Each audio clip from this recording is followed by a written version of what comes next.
नमस्कार, मैं डॉक्टर लाखन सिंह। तो आज अपन बात करेंगे गर्दन के दर्द और कंधे के दर्द के बारे में। तो जो गर्दन का दर्द जो होता है उसके क्या क्या कारण होते हैं, क्या इसकी जांच करानी चाहिए और क्या इसका ट्रीटमेंट होता है।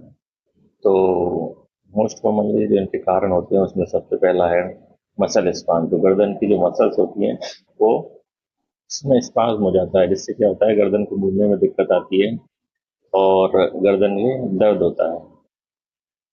दूसरा जो कारण होता है वो मोस्ट कॉमनली होता है अपन की डिस्क डिजनरेशन। जो अपन की जो डिस्क होती है तो वो क्या होती है उम्र के साथ में डिजनरेट होना चालू हो जाती है, जिससे क्या होता है नसों में दबाव होता है। तीसरा कारण क्या हो सकता है? तीसरा कारण मोस्ट कॉमनली अपन के डिस्क प्रोलैप्स हो सकता है। तो अपने जो होती है गर्दन की जो रीढ़ की हड्डी होती है, ये जो रीढ़ की हड्डी है, ये देखो आप, ये रीढ़ की हड्डी है, इसका इस टाइप का स्ट्रक्चर होता है। ये वाली है, ये डिस्क है। ये डिस्क है और ये गुप्ता है। तो ये जो डिस्क है, ये डिस्क है, जब भी डिस्क प्रोलैप्स होती है तो ये पीछे की तरफ जाती है। ये देखो, ये वाली डिस्क जब पीछे की तरफ जाएगी तो इस वाली नस पे ये जो नस होती है, इस नस पे डिस्क पीछे जाएगी तो दबाव होगा। दबाव होने के कारण इसमें क्या होता है, फिर वो ये जो होती है नस है जो होती है नीचे तक जाती है तो इसमें सुन्नपन आ जाता है और तरंग चलती है। तो इससे क्या होता है कि अपना जो हाथ है, हाथ शून्य भी हो जाता है और तरंग चलती है यहाँ से यहाँ तक। तो ये दर्द जो होता है, डिस्क का जो दर्द होता है, गर्दन से लेके पूरे हाथ में जाता है, उंगलियां शून्य हो जाती हैं, क्योंकि ये नस पे दबाव पड़ता है। ये डिस्क जो होती है पीछे चली जाती है और ये नस पे दबाव पड़ता है, तो इससे ये होता है। तीसरा क्या हो सकता है अपन के, ट्यूमर हो सकता है। कोई भी हड्डी है उसमें ट्यूमर्स हो सकते हैं। और इसके बाद में क्या होता है, इसमें क्या होता है, जैसे ऑस्टियोफाइट बन जाती है, कोई नई हड्डी बन जाती है, तो नई हड्डी बन जाती है तो भी इस पे क्या होता है, नस पे दबाव आ जाता है, तो उससे भी दर्द होता है। और अब इसके बाद में क्या होता है, मोस्ट कॉमनली इसमें ट्रॉमा हो जाए, अगर इसमें चोट लग जाती है तो इसमें फ्रैक्चर भी हो सकता है वर्टिब्रा में, तो उससे भी दर्द होता है। इसमें कोई ट्यूमर हो, कोई गांठ बन जाए तो उसमें भी, उस कारण भी इसमें दर्द हो सकता है। इसमें मोस्ट कॉमनली इन्फेक्शन हो सकता है। इन्फेक्शन में जैसे टीबी का इन्फेक्शन भी हो सकता है घुटने में, उससे भी गर्दन और हाथ में दर्द होता है। तो ये सारे कॉज होते हैं। अपन को क्या क्या जांचें करानी चाहिए? तो मोस्ट कॉमनली सबसे पहले अपन एक्सरे कराते हैं। एक्सरे में अपन रिड्यूस डिस्क स्केल देख सकते हैं, कोई अगर फ्रैक्चर वगैरह हो इन वर्टिब्रा में, ये जो वर्टिब्रा है फ्रैक्चर हो सकता है, वो देख सकते हैं। तो एक्सरे करवाते हैं। दूसरी इन्वेस्टिगेशन होता है अपन का सीटी स्कैन। सीटी स्कैन में थोड़ी सी क्लियरिटी अच्छी आती है और उसमें अपन रिड्यूस डिस्क स्पेस वगैरह ये सारी चीज़ें उसमें भी देख सकते हैं। तो जो सबसे जो मेन इन्वेस्टिगेशन होता है वो होता है एमआरआई।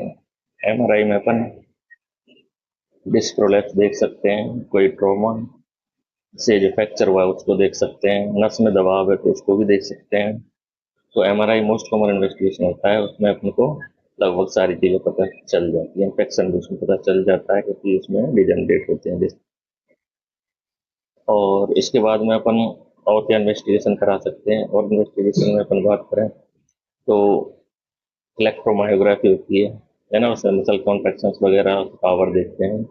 उसके बाद में और क्या करवा सकते हैं, और अपन का होता है नर्व कंडक्शन टेस्ट होता है, जिसमें अपन की नसों का पता चलता है कि अपनी नस कितना काम कर रही है कितना नहीं करती है। तो ये सारी इन्वेस्टिगेशंस होती हैं। इसके बाद में इसमें ट्रीटमेंट की अगर बात करें तो मोस्ट कॉमनली जैसे मसल स्पाज्म हुआ तो उसमें अपन थोड़ी सी सिकाई करें और एनएसएआईडी दें उसको, मसल रिलैक्सेंट दें मरीज को, तो उससे लगभग ऑलमोस्ट ठीक हो जाता है। अगर डिस्क प्रोलैप्स है अगर डिस्क प्रोलैप्स है तो मरीज के क्या होता है कि हाथ सुन्न हो जाता है, गर्दन में ज़्यादा दर्द रहता है, तो उस टाइम पे अपन को एनएसएआईडीज दें, उसकी सिकाई करें, उसके साथ में उसको मसल रिलैक्सेंट दें और सम नर्व से रिलेटेड दवाइयाँ होती हैं वो दे सकते हैं, कैल्कोबालामिन प्रिगालिन वगैरह ये भी देना जरूरी होता है। तो अगर नस पे दबाव है तो ये ट्रीटमेंट बहुत जरूरी होता है। साथ में अपन फिजियोथेरेपी भी कर रहे हैं तो और थोड़ा सा बढ़िया रहता है। कुछ चीज़ों का इसमें अपन को ध्यान भी रखना पड़ता है, जैसे पोस्चर जो होता है, जो अपन गर्दन का जो पोस्चर होता है उसको ज़्यादा झुके नहीं, पोस्चर प्रॉपर तरीके से बैठे। तो पोस्चर का बहुत ध्यान रखें, इससे भी सर्वाइकल का दर्द होता है वो ठीक होता है। और नियमित एक्सरसाइज करें और अपने जो है ज़्यादा अपन वजन वगैरह नहीं उठाएं, गर्दन सर पे वजन उठाए तो उससे भी दर्द होता है। तकिया, पिलो, पिलो जो है पिलो ना लगाएं तो ज़्यादा अच्छा रहता है। तो यही सारी चीज़ें होती हैं, इन चीज़ों का ध्यान रखना होता है। तो ये संपूर्ण जानकारी है अपन की नेक पेन, गर्दन के दर्द और शोल्डर के दर्द की। धन्यवाद।